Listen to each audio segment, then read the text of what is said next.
Cada cierto tiempo nos enteramos de impactantes noticias de secuestros en distintas partes del mundo. Estos pueden ocurrir en cualquier lugar y momento del día, y nadie está libre de ser víctima de ellos. Generalmente son fríamente planeados por grupos terroristas, extremistas políticos, o religiosos o delincuentes sanguinarios que no dudan en exponer y colocar como escudos humanos a hombres, mujeres, ancianos o niños, con tal de defender la causa que los impulsa y ejercer presión para que se cumplan sus exigencias. Uno de los últimos casos fue la toma de rehenes en un exclusivo centro comercial Westgate, en Nairobi, Kenia, donde un grupo islamista somalí ligado a Al-Qaeda, denominado Al-Shabaab, arremetió contra cientos de personas portando granadas y disparando armas automáticas de largo alcance. Tras 4 días de alta tensión, de enfrentamientos con las fuerzas policiales, de destruir el lugar detonando explosivos y de disparar a diestra y siniestra a los presentes, el atentado culminó con un saldo de por lo menos 72 muertos. Durante el tiempo que duró esta crisis de rehenes llegaron vía internet y televisión decenas de imágenes de adultos y niños tratando de huir de los captores presas de pánico, y fuimos conociendo muchas historias de valor y entereza ante la adversidad. Para los que han sobrevivido a un conflicto de rehenes, las secuelas suelen ser terribles, más aún si han perdido a un ser querido. Son huellas que se graban en el alma y heridas que solo cierran superficialmente o tardan muchísimos años en cicatrizar. Hoy en día revisaremos las historias de secuestros y rehenes más recordadas de la historia. Hola amigos, ¿cómo están? Bienvenidos a 10. La lista de los casos de rehenes o secuestros podría tener varias partes: fanatismo religioso, causas políticas. Lo cierto es que siempre han generado actos muy violentos. Hoy, en 10, los secuestros y casos de rehenes más recordados del mundo. Adelante. Política reconocida por combatir la corrupción en su país y abogar por una salida pacífica del conflicto armado en Colombia, Ingrid Betancourt era símbolo de tenacidad y valor cuando fue tomada como rehén por las FARC, que la retuvieron varios años en los que nunca perdió la fe. En febrero de ese año se suspendieron los diálogos entre las FARC y el gobierno colombiano. El presidente Pastrana ordenó al ejército tomar la zona dispuesta para las negociaciones, la llamada zona de distensión. Para verificar que ya se tenía el control de la región, se dirigió a San Vicente del Caguán para dar una rueda de prensa, pero el gobierno le advirtió que era muy peligroso y no le dio un cupo en el helicóptero militar e incluso le retiró el servicio de guardaespaldas. La candidata decidió ir de todas maneras y se dirigió a la peligrosa región junto a su jefe de campaña, Clara Rojas, y una pequeña comitiva. Soy Ingrid Betancourt, candidata a la presidencia de la República. Sí, doctora, ya la reconocí, pero no es aconsejable que anden por tierra. Ya todos los políticos han tomado helicópteros. En el camino, la camioneta tuvo que detenerse al encontrarse con 2 buses atravesados con letreros que advertían ser coches bomba. Un grupo de las FARC les salió al encuentro y se subió a la camioneta. Tras avanzar por un camino de trochas, se encontraron con otras 2 camionetas 4x4. En una de ellas subieron a Ingrid Betancourt y Clara Rojas, mientras que el resto de la comitiva fue liberada horas más tarde. Por varios meses no se supo nada de ella, por lo que fue catalogada como rehén político, es decir, aquel que es retenido para realizar negociaciones de canje y no para solicitar dinero. Ustedes quedan retenidos. ¿Pero qué es lo que está pasando? No tienen ninguna autoridad, no nos pueden retener. Betancourt estuvo más de 6 años en poder de las FARC. A lo largo de su cautiverio en medio de la selva se supo que trató de escapar en varias ocasiones, por lo que fue castigada y maltratada y que siempre se mostró desafiante ante sus captores. Al igual que las decenas de rehenes con los que convivió, vivía en condiciones infrahumanas, sujeta a gruesos grilletes, comiendo y durmiendo mal, y en pésimas condiciones de salubridad. Cada cierto tiempo se recibían noticias de que aún seguía viva, pero en los últimos meses de su cautiverio se dijo que se encontraba enferma y sumida en una profunda depresión. En marzo del 2008, el gobierno del entonces presidente Álvaro Uribe puso en marcha la llamada Operación Jaque, en la que fue pieza clave el suboficial John Frank Pinchao, rehén que se había escapado de un campamento de las FARC en abril del 2007. Gracias a los detalles que reveló, se pudo plantear la estrategia de rescate. Agentes encubiertos hicieron creer a los guerrilleros que el alto mando de su organización requería el traslado de varios rehenes. Las fuerzas militares crearon una ONG ficticia y llevaron helicópteros pintados como las entidades humanitarias. Así lograron subir a 3 técnicos estadounidenses, 11 militares y a Ingrid Betancourt, junto a 2 guerrilleros que ya en el aire fueron reducidos. En ese instante los rehenes fueron notificados que estaban ante el ejército y que habían sido liberados. Esta operación de rescate es considerada una de las más limpias de la historia, pues no se disparó una sola arma. Ingrid Betancourt, después de algunos escándalos familiares, ya que tuvo un romance con uno de sus captores y se separó de su esposo, viajó por todo el mundo contando su historia y fue nominada al Premio Nobel de la Paz. Actualmente vive con su familia en Inglaterra. Hoy estudia teología en la Universidad de Oxford. Orgía de sangre fue el calificativo con el que la prensa rotuló al suceso en vivo más sangriento y retorcido que la televisión peruana ha vivido. ¡Este es un regalo! Pueden haber pasado casi 30 años desde aquel terrible martes 27 de marzo del 84. Todo se inició durante el desayuno cuando cientos de presos armaron revuelo, liderados por 12 internos.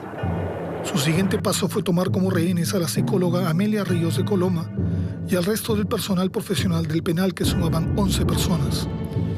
Entre los amotinados se encontraban Luis García Mendoza, alias Pilatos, líder de la Reyerta, Eduardo Centenaro Fernández, alias Lalo Centenaro, y Víctor Ayala Rojas, apodado Carioco, todos ellos delincuentes de alta peligrosidad.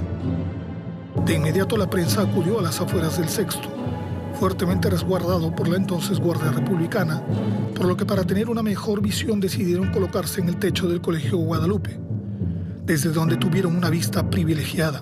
Aún no se sabía qué era exactamente lo que querían los amotinados, hasta que un papel envuelto en una piedra que fue arrojada a la prensa reveló sus intenciones.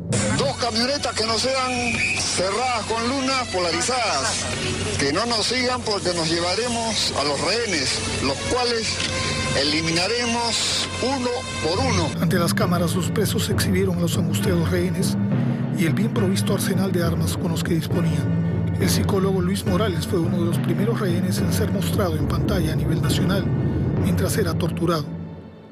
Dentro del penal, los amotinados disfrutaban viéndose en televisión como si fueran estrellas. Esto fue elevando su retorcido ego y decidieron entregar un brutal espectáculo en vivo jamás visto en la televisión.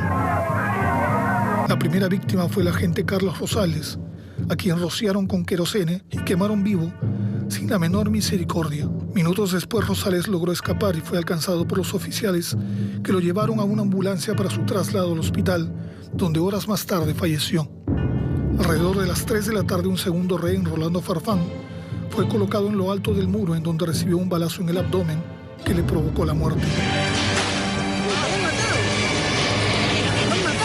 Todas estas imágenes mantenían a los peruanos atónitos, mientras la prensa vivía la dualidad de cubrir los sucesos altamente violentos y censurables.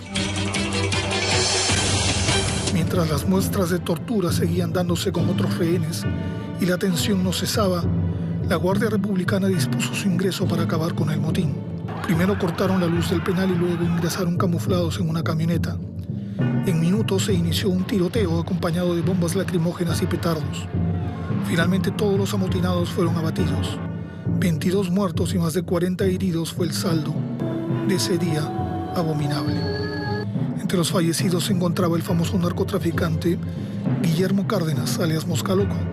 El Sexto fue cerrado poco después por el presidente García, como simbolando el cierre de una etapa, pero nada podrá borrar esos estremecedores flashbacks que aún hoy asaltan a quienes fuimos atónitos testigos del horror en su máxima expresión.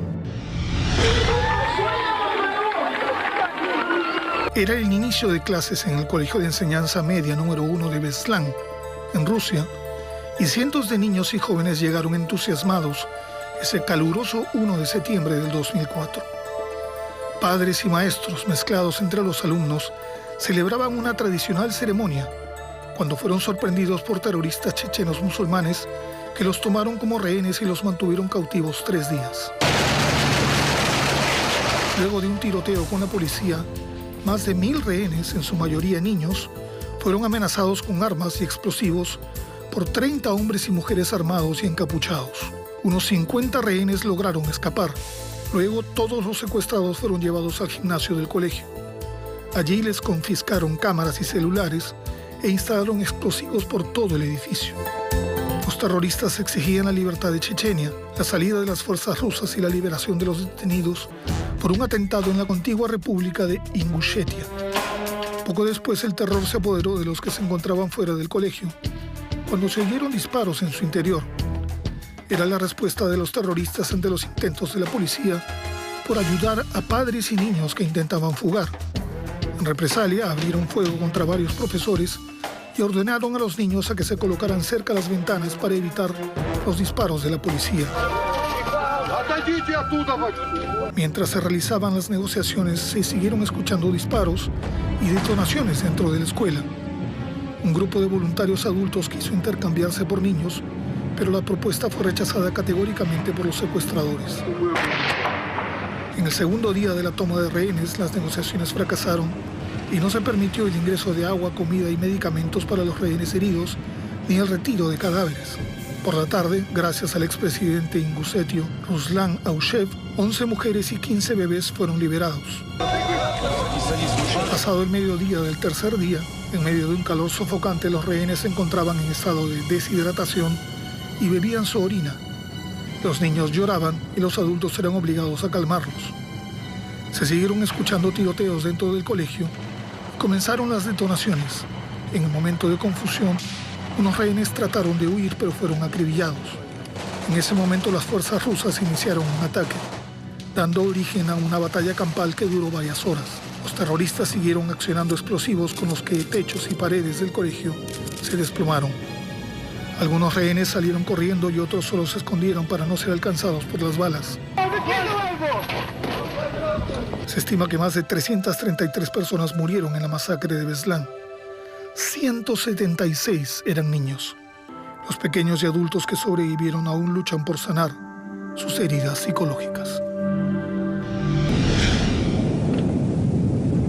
El 16 de enero del 2003, la noticia de la toma de una planta de gas en Argelia puso en jaque no solo a este país, sino a varios países del mundo, pues entre los secuestrados se encontraban más de 30 personas de diversas nacionalidades. Los terroristas llegaron al complejo gasífero en una zona desértica de Argelia, en 9 vehículos pintados con los colores de la compañía argelina de petróleo y gas. En el ataque 2 personas murieron y 8 resultaron heridas. Por la mañana llevaron a un grupo de secuestrados a un punto para iniciar su plan de exigencias. El argelino Mokiar Bel Mokhtar se adjudicó la responsabilidad del hecho junto a su grupo de rebeldes autodenominados los que firman con sangre. Los extremistas aseguraron haber minado el lugar y tomado rehenes en represalia al gobierno de Argelia por prestar su espacio aéreo a Francia, permitiendo su incursión militar en Mali, donde hay rebeldes islamitas. Tras la espera, el jueves por la mañana, el ejército argelino inició un ataque militar para poner fin al secuestro masivo. El ejército argelino rodeó la planta con helicópteros y aviones de combate y comenzaron un bombardeo justo cuando un grupo de terroristas trasladaba a los secuestrados, lo que hizo pensar que había muertos y heridos en ambos bandos. Por la tarde suspendieron el ataque, pero estos continuaron hasta el sábado, en que terminó el conflicto. Para la noche del viernes, el ejército argelino ya había logrado el control de gran parte de la planta, logrando la salida de unos 800 trabajadores, entre los que se encontraban 107 extranjeros. Pero todavía existían rehenes y secuestradores replegados en una zona de la instalación petrolera. Durante estos 4 días, los extremistas islámicos usaron a los rehenes como escudos humanos y les colocaron cinturones con explosivos para conseguir el retiro francés de Mali. Al no lograr sus objetivos, mataron a varios secuestrados con tiros en la cabeza. El gobierno de Argelia aseguró que se vio obligado a usar la fuerza, arriesgando la vida de muchos rehenes debido a que los extremistas querían volar la planta y huir llevándose a los secuestrados. Al final de esta crisis de rehenes, que fue calificada por la prensa como un baño de sangre, cerca de 80 personas resultaron muertas, 29 de las cuales eran terroristas.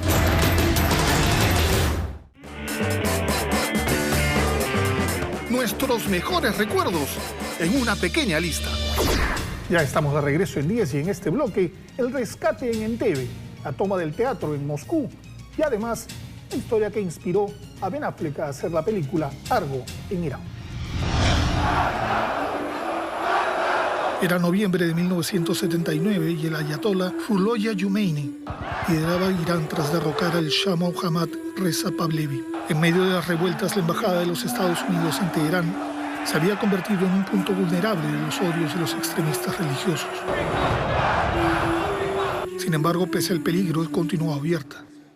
El 4 de noviembre del 79, tras el viaje del Shah a Estados Unidos para un tratamiento contra el cáncer, cientos de estudiantes se dirigieron a la embajada norteamericana para rechazar sus lazos con el exgobernante y demostrar su repudio a la inclusión occidental en su país. Los miembros de seguridad cerraron la embajada, pero los estudiantes treparon los muros y rompieron las cadenas de la entrada principal, mientras en el segundo piso del edificio, unos 25 empleados se atrincheraron tras las puertas blindadas y comenzaron a destruir documentos clasificados. Pero el jefe de seguridad fue tomado prisionero y obligado a abrir las puertas. A partir de entonces, los estudiantes dominaron la escena. Los prisioneros fueron expuestos al mundo atados y con los ojos vendados. Los 66 rehenes fueron llevados a un almacén de la embajada, donde habían acondicionado pequeñas celdas. El 19 de noviembre, 13 rehenes fueron liberados. Eran hombres afroamericanos y mujeres considerados por los captores una minoría sometida por los Estados Unidos. Días después, Khomeini pidió el regreso del Shah Pahlavi para ser juzgado en Irán y amenazó con que, de no ser así, los prisioneros serían juzgados como espías y ejecutados. Carter respondió a la amenaza con otra: el bloqueo internacional de Irán. Además, aseguró que si los rehenes sufrían algún daño, la respuesta sería la intervención militar. Los rehenes no fueron tocados. A los secuestrados no les permitían hablar y los torturaban psicológicamente. Cuentan que una noche sacaron a varios rehenes y los alinearon como si los fueran a fusilar, con los ojos vendados. Solo podían escuchar el rastrillo de las armas y la cuenta regresiva antes de disparar. Luego se burlaron y los volvieron a meter a sus celdas. Permanecieron en ese lugar por 444 días. Carter dio entonces el visto bueno para una misión militar secreta de rescate, la Operación Garra de Águila. Esta consistía en enviar aviones y helicópteros a Irán para rescatar a los prisioneros, pero la operación salió mal. En septiembre del 80, Irán fue invadido por Irak, teniendo además el respaldo económico y militar de los Estados Unidos. Al ver que su situación se agravaba, Irán aceptó negociar la entrega de los rehenes. El 20 de enero del 81, el mismo día que juramentó Ronald Reagan, los prisioneros fueron liberados y recibidos 4 días después como héroes en su país. Paralelamente está la historia de 6 diplomáticos que lograron escapar por una puerta trasera el día de la toma de rehenes y se refugiaron en la Embajada de Canadá. Su rescate fue parte de una operación planeada por la CIA y que fue llevada al cine en la cinta de Ben Affleck, Argo. Miércoles 23 de octubre del 2002, un comando de 40 guerrilleros islámicos chechenos llegó en varias camionetas e irrumpieron en el teatro en medio de un musical. Un encapuchado interrumpió la obra y empujó a los actores. Por un instante la audiencia creyó que todo era parte del show, pero luego se dieron cuenta que los hombres armados hablaban en serio. Al mando de Mobsar Barayev, los chechenos instalaron bombas por todo el teatro en caso de que no sean atendidos sus pedidos. Muchos de ellos tenían explosivos adheridos a su cuerpo y llevaban un gran arsenal de armas. El grupo terrorista exigía el fin del conflicto en Chechenia con el retiro de las tropas rusas y la liberación de sus presos en cárceles rusas. De lo contrario, provocarían una tragedia. A los rehenes se les permitió llamar a sus familiares por teléfono. Los terroristas querían asegurarse que la noticia se propagara rápidamente. Durante los siguientes 3 días, 2 rehenes lograron escapar por las ventanas de un baño y todos los niños menores de 12 años fueron liberados. Afuera, el teatro estaba acordonado por el ejército. Las primeras negociaciones permitieron el ingreso de agua y bebidas energizantes el día viernes, pero la falta de alimentos y el intenso frío debilitaba cada vez más a los cautivos. El sábado 26, ante la imposibilidad de llegar a una solución por la vía pacífica sin ceder a los pedidos terroristas y ante la presión de los chechenos amenazando con ejecutar a los rehenes, el ejército ruso decidió poner en marcha un riesgoso plan. Tras un tiroteo en el interior del teatro que dio como resultado una mujer herida, los rusos colocaron un gas anestésico en el sistema de aire acondicionado. Al no existir ventanas, el gas se encapsuló en la sala. Muchos quedaron dormidos. Este momento fue aprovechado para la incursión militar y los medios fueron obligados a parar su retransmisión para que los terroristas no se enterasen de los hechos. Así comenzó un fuerte tiroteo. Los 41 terroristas fueron abatidos. Pero lejos de ser una operación exitosa, el episodio se tornó en tragedia cuando decenas de rehenes no despertaron de su profundo sueño. De los 129 rehenes muertos, la gran mayoría falleció por asfixia al inhalar el gas. El gobierno ruso fue duramente criticado por este dramático resultado, pero este respondió diciendo que ante 40 terroristas suicidas a los que no les importaba la vida de los demás, no les quedó otra salida que realizar esta operación que salvó a más de 500 personas.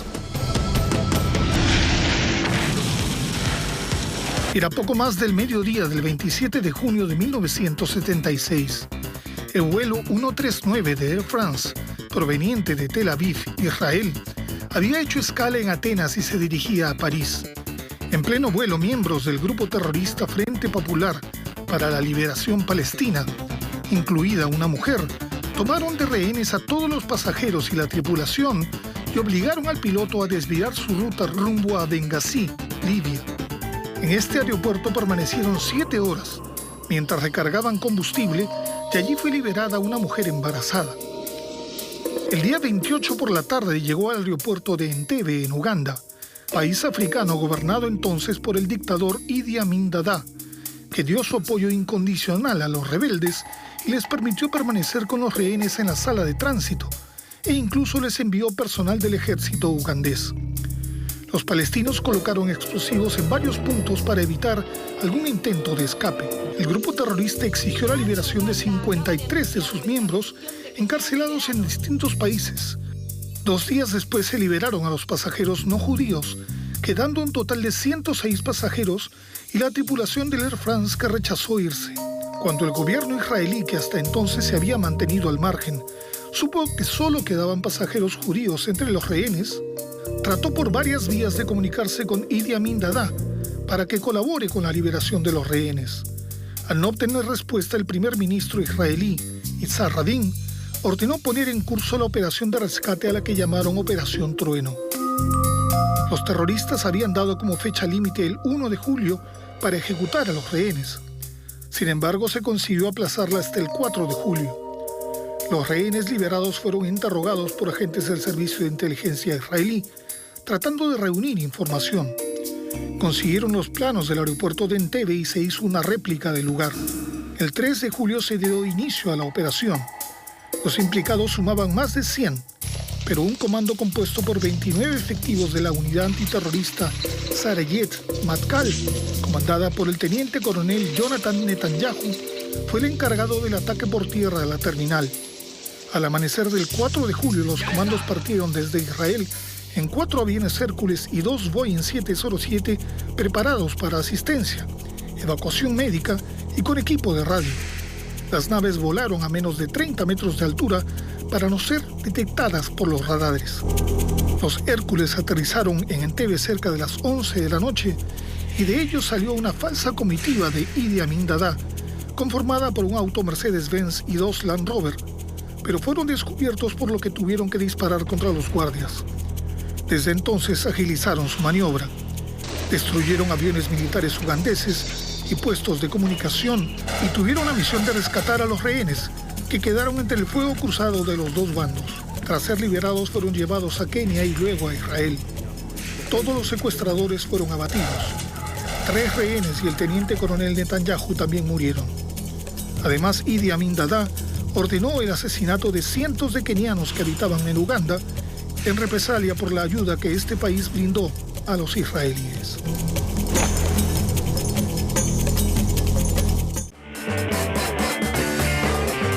Nuestros mejores recuerdos en una pequeña lista. Ya estamos de regreso en 10 y en este bloque, el secuestro en las Olimpiadas de Múnich en 1972 y la toma del Palacio de Justicia en Colombia. Adelante. La mañana del 6 de noviembre de 1985, la Sala Constitucional del Palacio de Justicia de Colombia se encontraba en sesión y las demás áreas estaban abocadas a sus labores habituales. Pero esa paz se tornó en pesadilla en cuestión de minutos cuando un comando de guerrilleros del movimiento M-19 tomó el recinto gubernamental con más de 350 personas en su interior y provocó una respuesta militar que convirtió el lugar en una batalla campal que terminó en tragedia. Cerca de las 11:30 de la mañana, 3 camionetas con 28 terroristas fuertemente armados, comandados por Luis Otero, ingresaron a la fuerza al estacionamiento del Palacio de Justicia. Media hora antes, 7 guerrilleros vestidos de civiles habían ingresado al edificio y se habían distribuido estratégicamente en varias áreas de los diferentes pisos. Luego de matar al personal de seguridad de la puerta, tomaron el control de todo el lugar tomando de rehenes a magistrados, empleados y visitantes. Los guerrilleros del M-19 tenían varios requerimientos, pero el principal era que el presidente colombiano Belisario Betancur se sometiera a un juicio público, teniendo como fiscal al pueblo colombiano que realizaría sus denuncias a través de la radio. A las afueras del palacio, el ejército y la policía cercaron el edificio y se apostaron en los techos de inmuebles contiguos. Los helicópteros sobrevolaban muy cerca y realizaron algunos ataques. Uno de los tanques rompió la entrada principal del recinto, obligando a los guerrilleros a replegarse en los pisos superiores. Cerca de la 1:30 de la tarde, las tropas evacuaron a 138 personas. En ese momento se inició un incendio. Algunos de los secuestradores se atrincheraron en el 4º piso, mientras se escuchaban enfrentamientos en las plantas bajas. El presidente de la Corte Suprema, Alfonso Reyes Echendía, fue usado en repetidos momentos para solicitar el cese del fuego. Que cese el fuego, la situación es dramática. Estamos aquí rodeados de personal del M-19. Sin embargo, los enfrentamientos continuaron por varias horas y cerca de las 6 p.m. se inició otro incendio. Durante la noche, mientras los bomberos apagaban el fuego, se logró liberar a más personas escondidas en algunas oficinas o que habían subido a la azotea. Al día siguiente, el presidente Betancur accedió a dialogar, pero al enviar a su emisario, este fue recibido con fuego por parte del comando guerrillero. A eso de las 2 de la tarde, 2 explosiones realizadas por el ejército dieron por terminado el conflicto. La lluvia de plomo y tormenta de fuego que se desató ese día fue calificado como el holocausto del Palacio de Justicia. 215 personas fueron rescatadas vivas, pero 98 murieron y cerca de 10 fueron reportados desaparecidos. La controversia se desató cuando algunos desaparecidos fueron captados en video saliendo vivos, pero luego no se supo nada de ellos tras ser llevados a un edificio gubernamental donde el ejército realizó varios interrogatorios. Un nuevo Palacio de Justicia se levantó en el lugar de la tragedia. Sin embargo, muchas preguntas sin responder quedaron entre los escombros. 1972, Olimpiadas de Múnich. El mundo celebraba una vez más la fiesta deportiva que simboliza la paz y la confraternidad entre naciones, hasta que la celebración fue interrumpida por un grupo terrorista que transformó la vida de los atletas, enlutó a una nación y sobrecogió al mundo. Después de los Juegos Olímpicos de 1936, con clara influencia nazi, Alemania buscaba resarcir su imagen propiciando un ambiente de camaradería entre los deportistas. Por eso los controles de seguridad en la Villa Olímpica de Múnich, lugar donde descansaban las comitivas de países visitantes, fueron aligerados. La delegación de Israel se encontraba en una zona de la villa un tanto aislada, por lo que su titular, Shmuel Lalkin, solicitó a las autoridades alemanas reforzar las medidas de seguridad ante un eventual ataque terrorista, lo que no fue tomado en cuenta. La madrugada del 5 de septiembre del 72, 10 días después de iniciada la competencia, mientras los atletas dormían, 8 terroristas miembros del grupo palestino Septiembre Negro irrumpió en la Villa Olímpica. Cargados con armas y granadas, se dirigieron a la zona en donde se encontraban los miembros del equipo israelí e ingresaron violentamente en sus dormitorios. En medio de la confusión, mataron a 2 atletas que trataron de defenderse. Tomaron como rehenes a 9 deportistas y se escondieron en el lugar.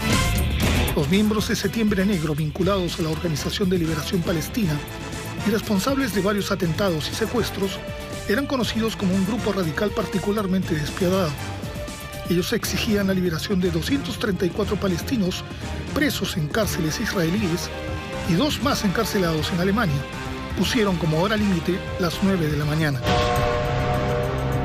Israel, a través de su primer ministra, Golda Meir, se negó a responder de inmediato. El jefe de la policía alemana, Manfred Schrader, encargado de la situación, inició las negociaciones para extender el plazo. El grupo guerrillero aceptó esperar hasta el mediodía, pero amenazó con asesinar a 2 deportistas si no tenía una respuesta positiva para ese entonces. Con el mundo expectante y la prensa transmitiendo los acontecimientos, Israel respondió que no cedería ante sus exigencias. Schreiber decidió entonces que la única salida era el uso de la fuerza y ganó tiempo diciéndoles a los terroristas que estaban convenciendo a Israel para que cooperara. Poco antes de las 5 de la tarde, los rebeldes cambiaron su pedido y exigieron un avión para viajar junto a sus rehenes a El Cairo, Egipto. Para el jefe de policía significó la oportunidad perfecta para sacarlos de la villa y aprovechar su vulnerabilidad.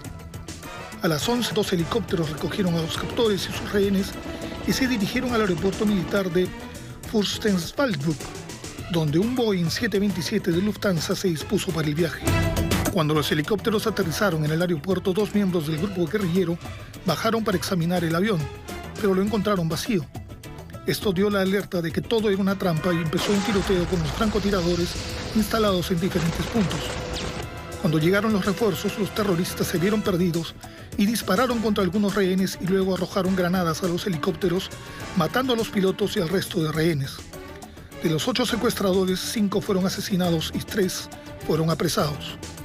El trágico final de la operación conmocionó al mundo y enlutó para siempre el espíritu olímpico.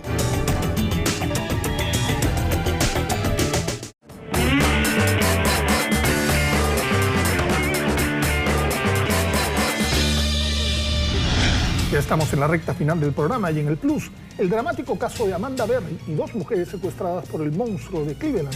Y en el número 1, la toma de la residencia del embajador del Japón en Lima. Adelante.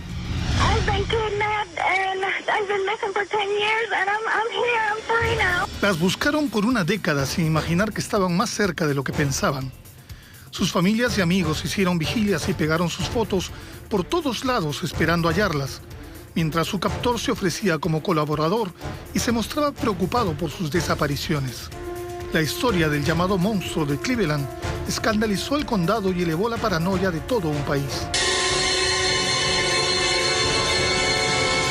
La pesadilla ha terminado, fueron las palabras del agente del FBI, luego de que el 6 de mayo del 2013, Gina de Jesús, Michelle Knight, Amanda Berry y una niña de 6 años fueron rescatadas de una casa de Cleveland, Ohio, en la que estuvieron secuestradas por Ariel Castro, un puertorriqueño considerado un correcto vecino en su comunidad.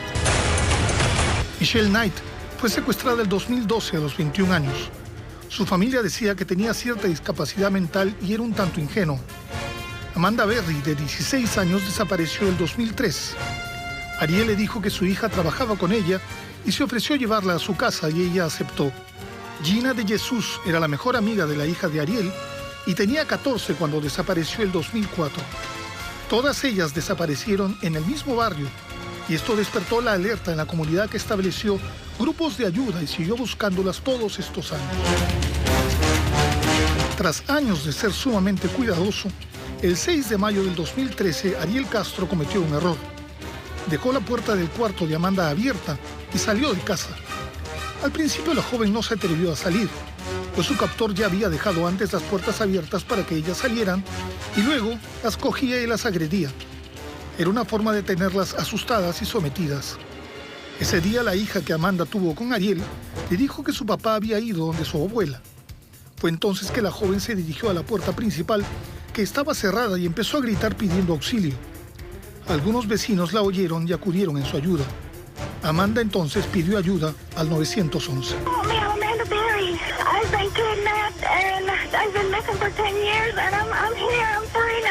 La policía llegó y Amanda les dijo que había 2 chicas dentro de la casa. Finalmente los oficiales encontraron a Gina de Jesús y Michelle Knight y las liberaron. El siguiente paso de la policía fue encontrar a Ariel Castro. Gracias a la información de los vecinos fue localizado a las pocas horas. La noticia del rescate de las 3 chicas y la niña causó gran conmoción y dio la vuelta al mundo. El hecho impactó porque nadie podía creer que ellas habían estado tan cerca de sus familias y amigos, y que además el secuestrador era alguien que todos conocían. Ariel incluso estuvo presente en las vigilias y había ofrecido sus condolencias y ayuda a los padres de Gina de Jesús. Ellas fueron encerradas los primeros años en el sótano de la casa y sometidas a abusos físicos, sexuales y psicológicos. Las mantuvo encadenadas, les tapaba la boca con medias sucias y las dejaba sin comer y sin asistencia médica cuando enfermaban. Las 3 estuvieron embarazadas y por los golpes y maltratos que recibieron tuvieron abortos espontáneos. La única que tuvo una hija con él fue Amanda, que también fue cautiva de su padre por 6 años. Durante las investigaciones se supo que Castro dijo que las había secuestrado como castigo por subirse al auto de un extraño y admitió su culpa, diciendo que no era un monstruo, que estaba enfermo porque fue violado por un tío, que era adicto a la pornografía y se describió como un depredador sexual. El monstruo de Cleveland fue condenado a cadena perpetua y a 1000 años más por sus delitos. El 4 de septiembre de 2013 se suicidó en su celda, ahorcándose con una sábana.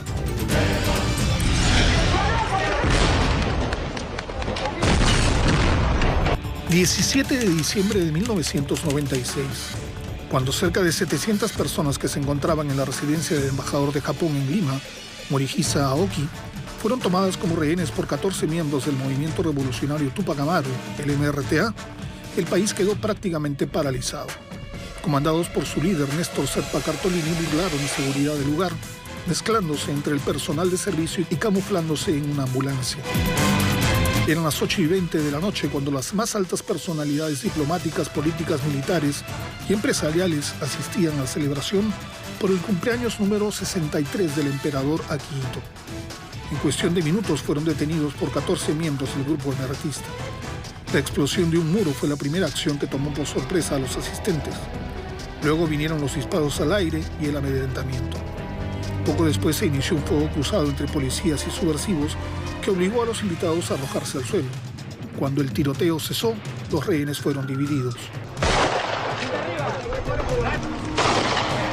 Esa misma noche, los emeritistas liberaron estratégicamente a todas las mujeres y en los días siguientes se fueron liberando a cientos más hasta que quedaron 74 rehenes, entre los que se encontraban el canciller Francisco Tudela y el sacerdote Juan Julio Wich, que se quedó como rehén voluntario. Los terroristas exigían la liberación de 465 de sus miembros presos y la revisión de las políticas económicas del Estado. También protestaron por las condiciones carcelarias peruanas, a las que calificaron de inhumanas. El secuestro movilizó a la prensa local y llamó la atención de la prensa internacional, que se apostaron en las inmediaciones de la residencia alquilando los techos de las casas aledañas para mantener una vigilia ininterrumpida. Mientras se realizaban las negociaciones para solucionar la crisis de los rehenes, se introdujeron en la residencia, camuflados en diversos objetos, micrófonos en miniatura que permitieron seguir al milímetro los pasos de los captores y con los que se mantuvo comunicación con el principal nexo con el exterior, el almirante Luis Giampietri. El día de la operación de liberación de rehenes, él tenía instrucciones de avisar 10 minutos antes a los otros 73 para que estuvieran alertas. Arriba, uno solo en el pasaje. Por ahora. Abajo, 13.